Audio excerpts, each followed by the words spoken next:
Emilio. How's it going, Alan? Ah, yeah, it's going. You know, a lot of work, a lot of work. Yeah, I know tons of assignments lately. Yeah, it doesn't stop. So, Magnolia. You know me, man. Everything that has Tom Cruise on it is great for me. Oh, this is not great Tom Cruise. This is amazing Tom Cruise. I think that his best roles are in comedy, actually. Yeah, but even like the more dramatic beats as well. He really got to show his range here. Yeah. Um, but yes, the film is Magnolia. It was released in 1999.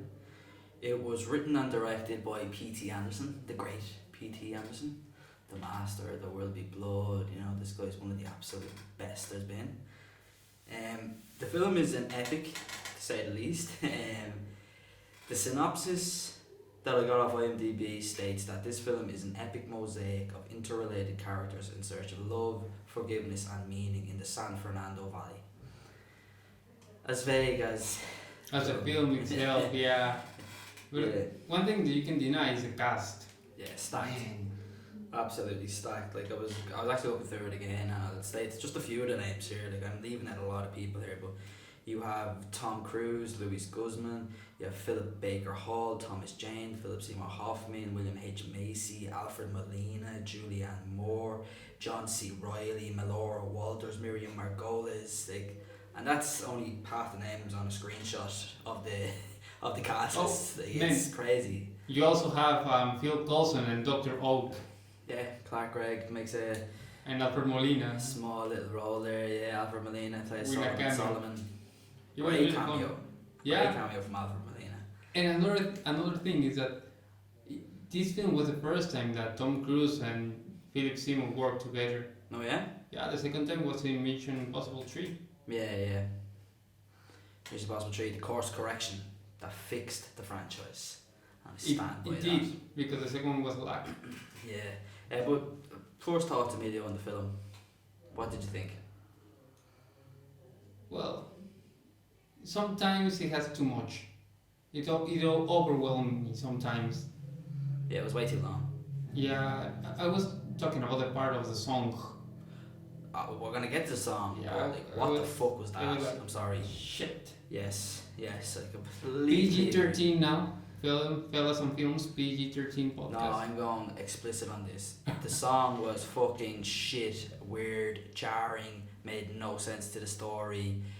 Just super weird montage of all the different characters singing the same song. Super strange. I understand why they use it because it's kind of a connector between the stories and the feeling, but it was too much for me. It was too cheesy. Oh, cheesy is an understatement. But again, I found it jarring. I got taken out of the story. So I suppose we'll start with some of the topics now. Yeah. The opening topic will be story flow. What did you think of the opening? It was a very strange opening for a film now. No, I actually really like it because you have in the opening you have three separate stories that have no sense at all and works about casualties. So I think it's the way of the director to tell us, hey, this film has casualties in it. Just don't overthink it. It has what, sorry? Casualties, conveniences for the script. Okay. Yeah. Want So to elaborate for the people, Emilio? well, it has many convenient things, Yeah, no, I get you there, but that's why I asked. Yeah, Just to so elaborate for the I think it's a way the director to tell us, hey, don't overthink it, just accept it as it is. Yeah, what Christopher Nolan said for Tenet. Look, I found it very gripping. On second watch, I understood it. It's a precursor to the film, and the theme of the film, like that random things happen to random people at random times. It is what it is. Like I did kind of like it now. But in terms of the opening montage, like I thought the opening montage of the characters then that came after the brief overview, into which every character was revealed in this seamless sequence that was written fantastically, interconnected brilliantly, and visually it was just weaved together from arc to arc to arc to arc to arc really well, laying on John C. Reilly then at the end and bringing his character into focus for the first real scene. I thought it was very, very well crafted. But the story flow, like, It was okay for me. see, it went on too long, so it lost its place. The first act is kind of long for me, but then it's kind of moving from itself. But I even think it's set up in a way that the first act and the second act, like the introduction of these acts, is not as easily found as it is in some films. It reminds me to Goodfellas in a way. Yeah? Because In terms of the story layout. yeah, in that term, because in the first act of Goodfellas, you don't have anything. But in fairness though, Goodfellas is a chronological story that tells you how it goes from start to finish for Ray Liotta's character in that film. Yeah. You know what I mean? This is just kind of random from the get go. Yeah, but what I mean is that you don't have anything in the first act. In Goodfellas. Well, you've got kind of. But that's what you're comparing it to, so. The first act reminds me of Goodfellas in a way. Nah, Goodfellas is a masterpiece, man. That shit's laid out perfect. I know it's a masterpiece. I'm not comparing, but Nah. it just reminds me in a way. Yeah, look, whatever way you're looking at it, mate, it's not the way I'm looking at it now. But look, you're entitled to your opinion. But the one thing about the story flow now that I thought really played into the unknown nature of where we're going was the music. Now, while the music was excellent, I kept thinking there kept being increases in volume and gain, and it kept building to a crescendo that just reversed back into like a different part of the character arc for a different member of the cast. I thought while the music was impressive, it gave this false sense of you being at the end of the film at numerous times during the film, so I thought it was a little off-putting. I kept thinking, oh, I'm near the end now, oh no I'm not. Man, I told you the music is used as a transition in the film. Everyone is connected about films. Let's take an example about Stanley. When he's singing the opera, then you see the other take, and you are in this Claudia's apartment, and you've got the opera sounding on the background. Is that kind of a transition? Yeah, but that's not necessarily what I meant. I do get that. I thought as a transition the music did work very well at numerous different points in the course of the film. But I just kept feeling like after maybe an hour and a half, every time the music kept building, I felt like it was building to a crescendo. And there was just too many crescendos in the music for me. It kept giving me a false sense that this movie is about to end. So then when it didn't, I'm like, wait, what a second. It kept became like dissociated with time or something like that throughout the film. So on rewatch now, I thought it dragged a lot. It happened to me with episode 8 in Star Wars. I think that film has that problem too. I just want this known that that's the last time Star Wars will be mentioned on this podcast, as I am a vehement Star Wars hater in general. What was up with the biblical reference, man, at the end in terms of the story flow? Can you explain yourself more? See, it's spoiler. So I'm gonna put a big spoiler warning and a 5-second countdown. Spoiler warning! 5, 4, 3, 2, 1. The ending of the film is when it rains frogs. Yeah. It's one of the plagues in Yeah, relation to Moses, Moses. Yeah. What the fuck did it have to do with this film? I told you, like in the beginning, how did the man that was diving end up in the tree? What's that got to do with Moses and the religion? Like, I understand that it's a random act. I get it. That No, I get the whole random act thing, but biblical references aren't left in there for random acts, I don't find. Personally, like, I think he's trying to connect it to something. I didn't get it. If anybody did get it, please feel free to elaborate on it. I would love to know. And they were not only What frogs. was? It was the cops' gun too. Sorry? It was the cops' gun too, dropped out of the sky. Yeah, when it was raining Yeah, frogs. but that was only a singular gun because random acts happened and that was the gun he lost. Like, I get that, but it didn't rain guns. His own gun came back to him. But how? But that's sure you're just after justifying the frogs to me, so you know how random acts happen at random times.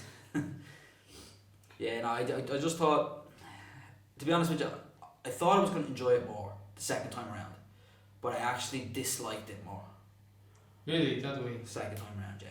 So you're not watching it a third time? Oh God no. God no. The podcast is going to be recorded then, and I won't need to watch that film a third time. Talking about the film having no explanations, they use a really famous technique called lamp shading. I don't know if you heard about it. They're not off the top of my head now, no. Okay, for example, you remember Deadpool when he arrives to the X-Mansion, the first one. He said, Yeah. hey, it seems like, the studio doesn't, have a lot of money because they only have Colossus and Megasonic Teenage Warhead. Where's the other X-Men? So Deadpool mocks about the budget. And in this film, Philip Seymour mocks about the film itself. You didn't get it? When he's trying to reach Tom Cruise character on the phone, he said, oh, it is part of the film when I try to reach the lost son because his dad is dying. Yeah. And then you've got at the end Claudia breaking the fourth wall. It has tons of lampshading. Okay, no, I've never heard that term. I cannot like it because the film itself, that it has no reason why. Yeah, going back to Goodfellas there, like the end of Goodfellas is an homage. Joe Pesci looking at the camera and shooting the gun is an homage to early cinema. Yeah. I felt like that the ending was just his version of, not necessarily the same homage, but an homage to earlier cinema. That's the way I took it, but yeah, there was a lot of meta references, particularly that one with Philip Seymour Hoffman, the great Philip Seymour Hoffman. May he rest in peace. But we'll move on, I suppose, then to... I didn't really find much symbolism in this film, bar the obvious towards the end. Like, I thought it was circumstantial. It was about relationships as opposed to hidden meanings. But again, that was just my interpretation of it. No, I totally agree with you this time. This film is about relationship, but if I explain it more, it could be like you've got two kinds of characters in this film. You've got the characters that are the sons and the characters that are the fathers. The only characters that don't fit in these bands are the nurse, Philip Seymour, Julianne Moore, and yeah, I think both of them, and the cop. But if you see, all the film is about the relationship between father and sons. But then John C. Reilly defeats that because it's not. No, I think that his exception with Julianne Moore and the cop. Yeah, for example. Yeah, that's what I'm saying. But like, I say there's like 11 to 12 main characters in this film. Like, if 3 of them are not, that's like 25% of the cast. Well, do we agree that this film is about people that doesn't turn the page? Yeah. It's about the hoped people. Yeah, I would agree with that. But then again, if you look at Stanley's a child. How is he even meant to turn the page? Well, good point. But Stanley falls in this part that he's a son. He has a problem with his father as. I think it's more so necessarily not just fathers. Like I do get the father one is the one that slaps you in the face from a movie standpoint. Like we're looking at just authority in general, or maybe just like some sort of seniority as opposed to authority. Like with him asking like the producer to go to the toilet and the producer being the one who's saying no, like the producer was the one who caused that, or the handler or whatever, the child handler or whatever she was called on set. Like she caused Stanley like having the accident on the stage. Like she caused that by not allowing him to go twice. Like as opposed to the father. Like I understand he's under a bucket load of pressure due to the father, but that wasn't the father's fault. Well, the father is pushing his son. He doesn't let him breathe. And Stanley is like a young version of this man that works in the store. What was his name? That works in the store. Yeah, the one that. Oh yeah. William H Macy. His yeah, it was his. The quiz kid Donnie. Donnie was his name. It was kind of his young version. So it's the same story. The father is getting all the money, and Stanley is kind of a pet for the audience. Well, for everybody, I suppose. For Jimmy, for Felicity Huffman, who plays that handler, and then you're going like to John C. Reilly, like what's he? Like, is it the Force maybe? Like, that's not a fucking Star Wars reference. Is it the Force? Like, is it the police are his oppressors? Like, since he's like that's particularly when you see that scene of him trying to give advice to the detective at the start after the dead body's found, and he gets shushed. Like, is it just him? Is it just the Force, the police force, and the chain of command is his kind of thing that he relates to? I actually didn't get that at all. See, I understood his role more so in the second watch, but at the same time, if the film is meant to be just random, why not all characters should have the same sort of relationship? Like, because a lot of the characters who have the parent dynamic, Yeah, most it of is a them. similar situation. They don't get along. It's just twisted in a different way. Haven't thinking about that. Sorry. Haven't think about that. Because when you think about it, right, say you have Claudia, who Yeah. was abused. Right. Sorry, on the note of the story, that twist came out of left field. I thought there was something going on. I get that, but the touching thing kind of came out a bit of left field for me. But we'll get into that. So you have the father who's the abuser. Then you have the father who's the mental abuser, who's never really there and panicking the child, and Stanley and his father. Then you had Frank, who was let go, basically, and had his back torn on by his other father. Like, you know, it's all kind of It's about father the issues. father. It's about Yeah. daddy issues. It's daddy That's issues, it. yeah. This film is just daddy issues by a very tormented man. But I just think, like, you know, it's not necessarily lazy writing because it's a different twist, but there had to be other characters in the film to flesh out the story that didn't have daddy issues. Well, something that I found really amusing about the film is that the story is about revealing the people true identity. For example, you've got the abuser behind the TV presenter, you've got the lover behind the cop, or you have the victim behind the drugs, or you have the scary child behind this. How can I His describe? TV role. He's almost playing a character when he's on the television, isn't he? How can I describe Tom Cruise? Tom Cruise Character. in a plethora of different ways. Boy, I think I had a few different words for him. I had captivating down, I had damaged, I had funny, I had sleazy, I had broken. I think this man needs to just as much as I love the Mission Impossible films, just step out crazy stunts and do a bit of deep acting, because like even in Top Gun Maverick, the whole sequence with Iceman, like every aspect of the scenes with Iceman was just perfectly acted.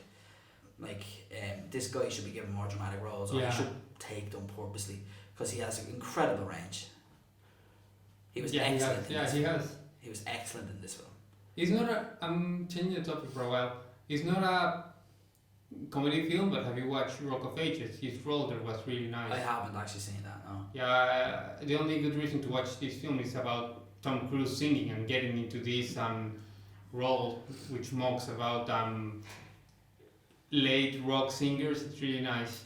Okay. He's a good actor. I must add it to the list now. But yeah, no, his range in this is superb. Really superb. It's one of the best performances I've seen with Tom Cruise. But sure, since we're on there, we might as well jump to it. Performances filled with fantastic performances. As always, man. As always. Subtle performances as well. Like, you know, you had the opening monologue there from Earl Partridge. Well, it wasn't the opening monologue, but first time you hear that character speak, when he's speaking about his son to Philip Seymour Hoffman's character.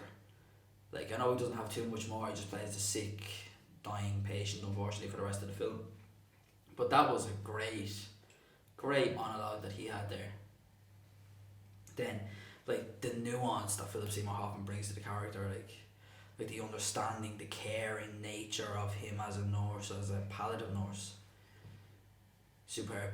Julianne Moore, while her character was a bit of a strange character, her performance was superb. Like, the scene in the pharmacy with all the scripts was excellent.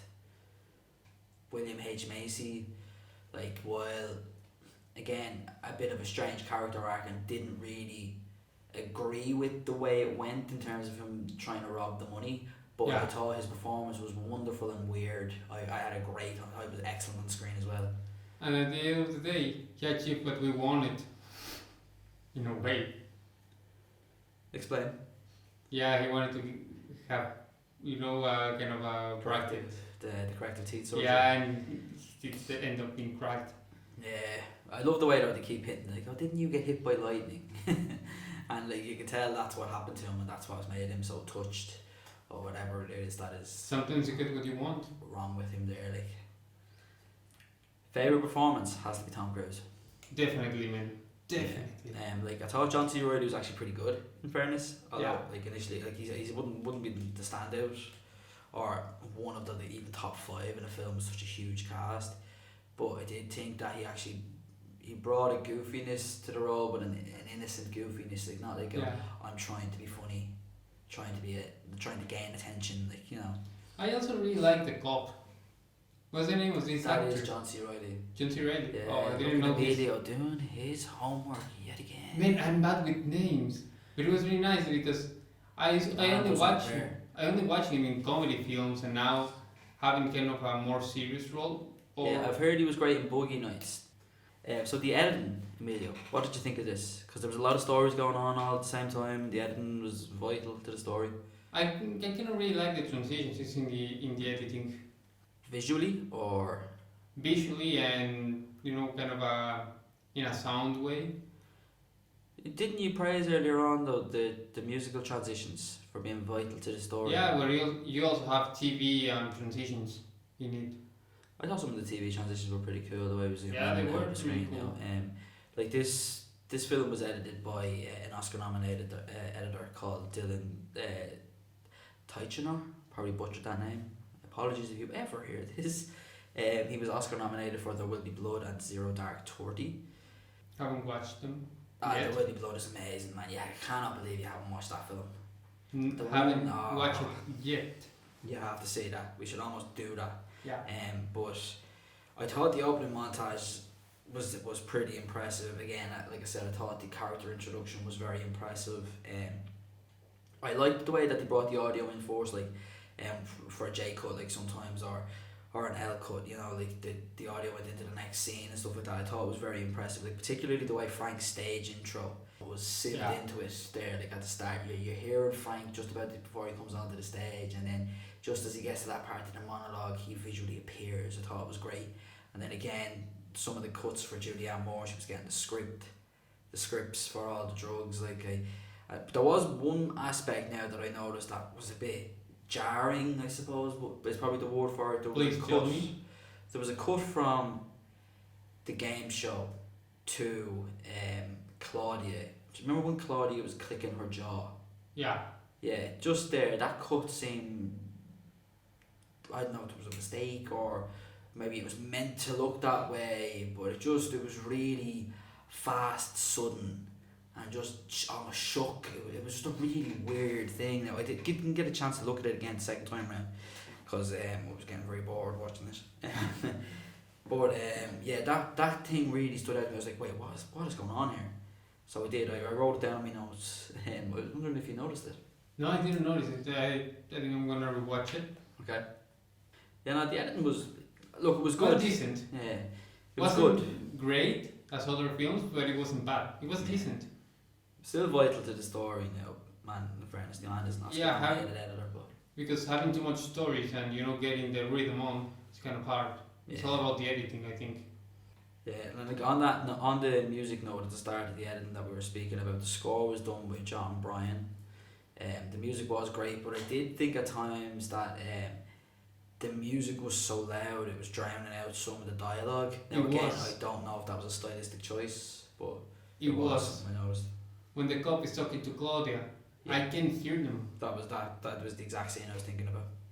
And then actually another thing about the cop, about John C. Reilly, do you remember at the start when he ends the opening monologue before he gets to Marcy's house? Yeah. And you can see the reflection in Yeah. his sunglasses. It looked like you could see the camera mounted onto the car in the reflection. Really? I thought that. I was wondering if you had seen it now. But I did No, I haven't. think that when I was watching it, and I checked it out second time. I'm convinced you can see it. I'm not sure if you can now. I'd hate if I was wrong. Okay, I need to rewatch it. But Yeah, because it happened with that kind of glasses. yeah, like it's normal, it's common. Like I know that was a big issue James Gunn had with Peacemaker, the reflection of the camera in his helmet, like so it's still a common issue. Yeah, and like what about the dead guy at the beginning? Like I understand that it's set up for the story, it's an introduction and it's all random, but was it set up or was it an unresolved plot point?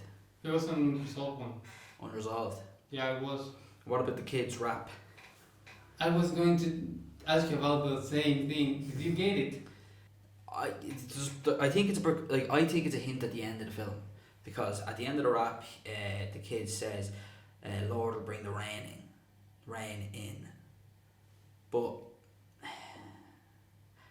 I don't know, because like, this film is not about solutions, obviously. It's about characters.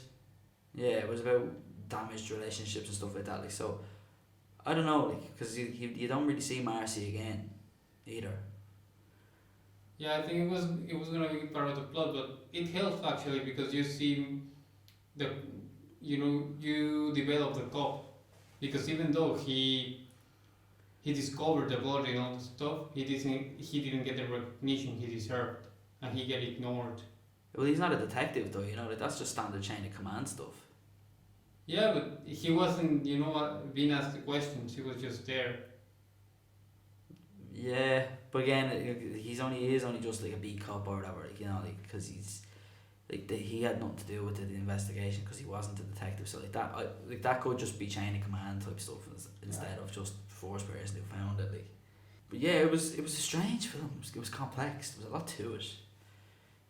I didn't like it. I expected more, even though I still like it. So it was almost like a learning curve for him, building up to some of the epics he's done. Not of my favorites, but I still like it. No, I didn't know how to say. Like the gist of the story for me, it was like dealing with how we are, what we are, who we are, like through past trauma. Like, cause like Jimmy Gator, Frank, and I think it was Donnie, wasn't it? Yeah. William H. Macy's character, yeah, Donnie. Like, they all use a line very similar to this. Like Jimmy Gator's line, or they all use lines involving the past having its place and not dealing with it and stuff like that. Like Jimmy Gator says, "The past ain't done with us yet," before he goes on the show. Then Frank says the past has its place and it dies when he's sitting in the interview. And then Donnie says when he's in the bar drunk that the past ain't through with us. You know, like, it's all very on the nose. It's the same line said three different ways about three people who are dealing with those issues straight up. Not like John Snoilly, yeah. Or wait, one as a daddy as a child, you know, Jimmy Gator and Claudia, like. I thought it was, from a continuity standpoint, like, it made sense. So you kind of see where the story's going, but again, it's a bit on the nose to use basically the same line 3 times. I think it's to see different perspectives. But they were different situations anyway. Yeah. So like, of course they were going to have a different perspective. Well, as I said from the beginning, don't take it all too serious. Well, it's a serious film. It's not a funny film. Like, it is, but it's about the understanding of what happens. It's not something you should take seriously. Yeah. I just turn off my brain sometimes. I think I don't have to search an explanation behind everything in that film. Yeah, like, I get the gist of the film is just about random shit happens, like, but I don't know, it wasn't for me. My random shit's not that random. Like, the revelation of Jimmy touching it was too much. Claudia, like, but like, it was too much. much. But like that's what I'm saying. Like how like I understand that it's a random thing because I don't think it's hinted at thoroughly. Yeah. But like, is the film random things just happen? Is that really good justification for bringing in such a delicate story or a delicate thing to talk about, subject matter? It was a delicate story, and they didn't give it time. They should give it time to develop a story like that. It just kind of came out of nowhere. Yeah. And that was just that, and the wife knew. Another actually part of the film that I actually really thought was great was there's a phenomenal kind of tracking shot in the studio when it opens as a wide shot of the studio and you see the parents score the prize money that they're on at the time. Yes. And yeah, it swings across the studio to show Stanley as he's about to piss himself. But it does so in a way where it zooms and pans and follows along. That it doesn't reveal the score that the kids are on either, so it keeps intrigue in the game. But I thought it was very good technically. And it's really nice because the camera level is kind of low. But it starts high. Yeah, but because it's for the kids. But if the camera starts high, what are you on about it being low? Yeah, when you get into like, it starts as a wide shot of the whole studio. When you get into the door. Yeah, but that's what I just said. Instead it zooms in as it pans, so you see the kid as he's about to piss himself without revealing the score. I thought like it built suspense ahead of Jimmy collapsing, and it added kind of a layer of unknown before Stanley's outburst. It's really nice him to be dead to add more dramatic sense. Because when he was going to commit suicide, at least for myself, it just the rain broke the tension. Because you've got a prof out of nowhere hitting his head. Oh yeah, oh sorry, you jumped a lot ahead there. Sorry, I needed to kind of. Oh yeah, no, I'm talking Get about back in the his sink. death. Yeah. Yeah, because he was supposed to be dead there, but then after in the film he wasn't gonna commit suicide. But then you get all this tension broke because of the frog. Jimmy, this is, yeah? Yeah. Does Jimmy not die? Jimmy Gage?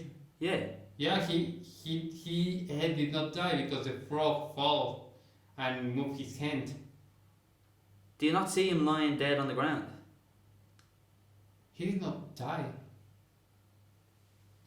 That's an interesting one. I thought he died, but he was hemming and hawing about killing himself, and then the frog made the decision for him, and that's why I thought that happened, because it played into the random shit.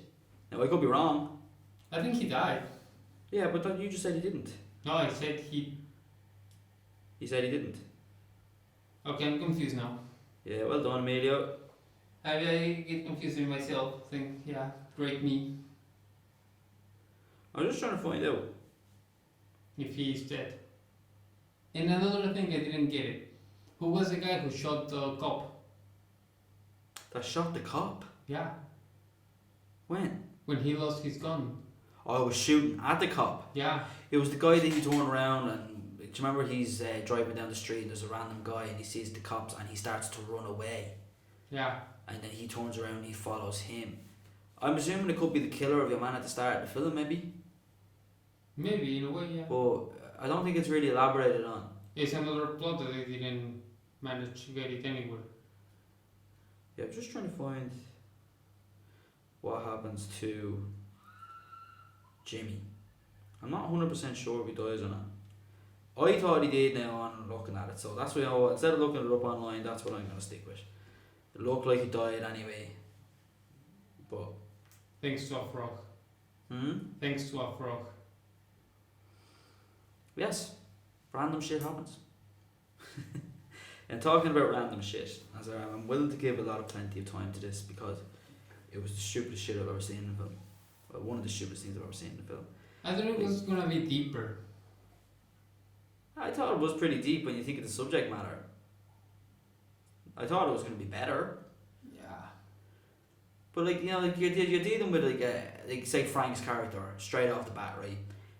His father abandoned him and let him to take care of his sick mother, and he resents him for it, right? That's deep shit. Then Claudia, like, you know, being touched or allegedly being touched by her celebrity father and then becoming a coke addict. That's some deep shit. It is deep, but the execution of that is not great. But that's not what you said. It was too fast, you know. But it took 3 hours. What was fast about it? Man, it was slow as shit. In one scene. Oh, I think I touched Claudia, my daughter. No, I get that. I get that, right? But you're talking. First of all, you said the film. You expected the film to be deeper. Then I explained more dramatic, or you know, with well, it was melodramatic. More dramatic moments. I thought the film was over the top dramatic. Like, you know, Tom Cruise's performance was great, but I thought when he starts crying at bed, that was a bit melodramatic now. It was really nice.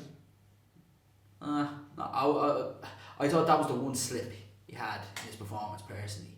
Really? But like, yeah, like the rest of it was great. Like I thought he was at his best when he was the sleazy fella on stage. Actually, what was the name of this character Edward Norton plays in Glass Onion? I can't remember. Yeah, but I watched some memes saying that, you know, they look the same. Tom Cruise character and Edward Norton one. Oh. I thought Edward Norton was just a mock of Elon Musk. No, in the beginning, the flashback from the 90s. Oh, when he's with the When long he's hair, poor. yeah. He looks like, in fairness, it's gonna look like his little cameo in Modern Family. kind of I visually haven't look watched like Modern that. Family. He plays a cameo. He plays like a guitarist of a band from like a one single hit. Edward Norton Yeah. in Modern Family. That's what I said. Jesus. Yeah, Modern Family was humongous in the States, man. Massive. Especially at the start. But that is not what I was going to talk about when I said that I was willing to put time to this. That song, well, the song was a good choice. Having every cast member sing a different part of it the whole way through the story to the end of the song was some of the shittest stuff I've seen on the film now. I love the songs used in the film. Yeah, But that part. that's what I said. The song fit. Yeah, I agree with you. The song Yeah. fit. But like, who the fuck does a montage like that in the middle of a film? I only think in the shower. So I don't see a point of singing out of nowhere. Like, even again, we're going back to singular characters. Like, And all the characters know the song. yeah, like Earl Partridge is dying in the bed. He's been given liquid morphine, and he still has a chance to sing a fucking part of this song.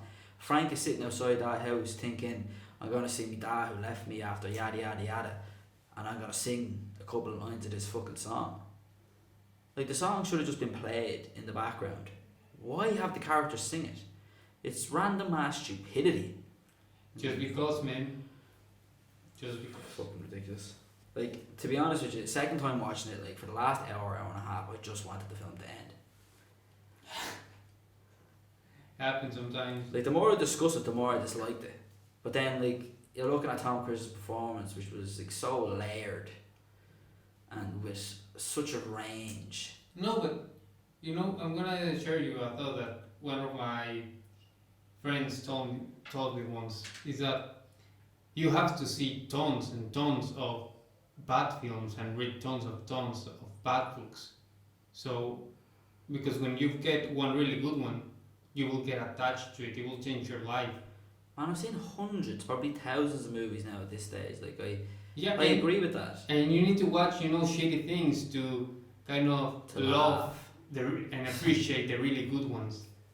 Take it away. And how does that correlate to what we were saying? That we expected more about this film. Yeah, but I wouldn't say it was a shitty film. No, it wasn't a shitty film. It wasn't Yeah, just as great as we expected to be. See, I wouldn't put it in the category of shit or valuing something that's good. I think it falls somewhere in the middle. Okay. Yeah, it's not bad. It's just not as great as we expected. So, Alan, what's your qualification for this film? What's your What, note? sorry? Your note for this film? Your qualification?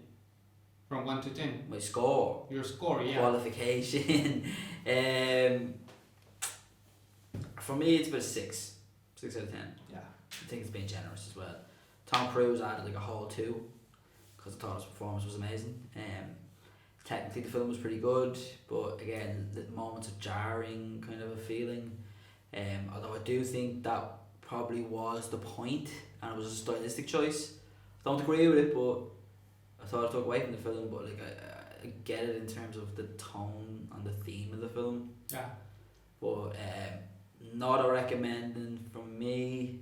Do not recommend this film. Yeah, didn't like it. But yeah, 6, because like, there's a lot of heavy-handed people involved in making a film of such subject matter of such length. So you gotta appreciate the time and effort that went into it. But not great. This What about time, yourself? this time I have to agree with you. I will give a 6 to that film too. Isn't as great as I expected, as I said many times, but maybe I will watch it again maybe in a few months. To be honest with you, the longer it lingers, it could well go down in score for me. I'm gonna watch John Wick 3 tonight, so hopefully that changes my mood. Oh no, I'm watching Ted Lasso. Oh, we're watching both. Ah. But yeah, it did. I don't know. I'm kind of disappointed. As soon as I seen Paul Thomas Anderson, big 3-hour epic of characters, I thought this film was going to be amazing. Like, maybe it was his reputation and the cast, and maybe it was a bit kind of fed into the idea that this film was something I had to see and was going to love. Specifically the second time round, I really thought my opinion of it was going to change, but no, it got worse for me. It happens sometimes that your opinion changes in the second view. Yeah. It's rare, but it happens. Now, I didn't bring my notes with me today, Emilio. So, in terms of the films that we were going to choose, It's your turn, man. I know it's my turn. I'm just not 100% sure what to choose. I can't remember what was on the list really. Like I know Carol was on there. Was it Eyes Wide Shut? Apocalypse Now. I don't want to watch a big epic after watching Magnolia twice. I think we should, like, I'd imagine Eyes Wide Shut is long.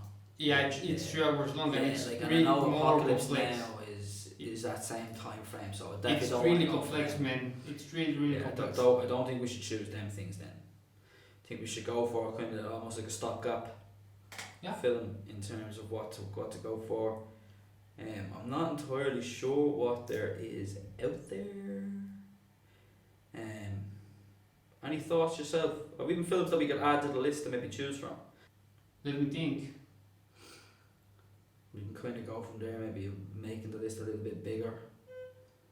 So we can kind of pick maybe something a little more maybe offbeat or shorter or lighter in terms of tone. Just looking up Netflix here now. I would like to add Tommy. It's a musical. Tommy. It's in Prime Video. It's about it's based on the Who album, but it's really nice because you've got Jack Nicholson, you've got Eric Clapton cameo, you've got Elton John, you've got Tina Turner. It's a story about religion. You got your thing on, man. You got your VPN on again. It's not on the Irish Amazon. Oh shit. Well, I'm gonna think about another one so we can add to the list. We could go with Carol if you wanted. Like, it's still on Amazon.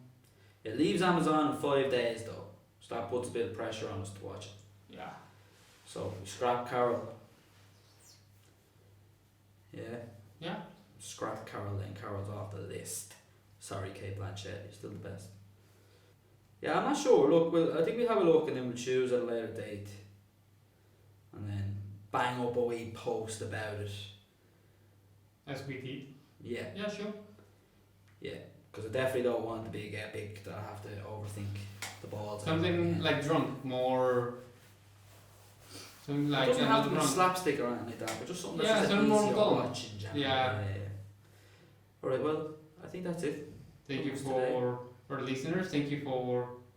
Oh, I'm gonna say a special thanks. Our greatest fan, Lorraine. What's the special thanks for? Oh, because she's our fan number 1. She recommends our podcast everywhere. Fair play to you, Lorraine. In Well Paris Day, she recommended the podcast to many people. Thank you. Sure, look, people who care, they care. We're going to wrap it up there and make a decision. Keep you updated. So thank you guys for What are your listening to us thoughts again. today? Alan, it was my pleasure as always. It was good. So I'm Hopefully gonna I'll watch a film like this again. I told you about the shitty films. Shitty films. Howard the Duck. Bye. Take care.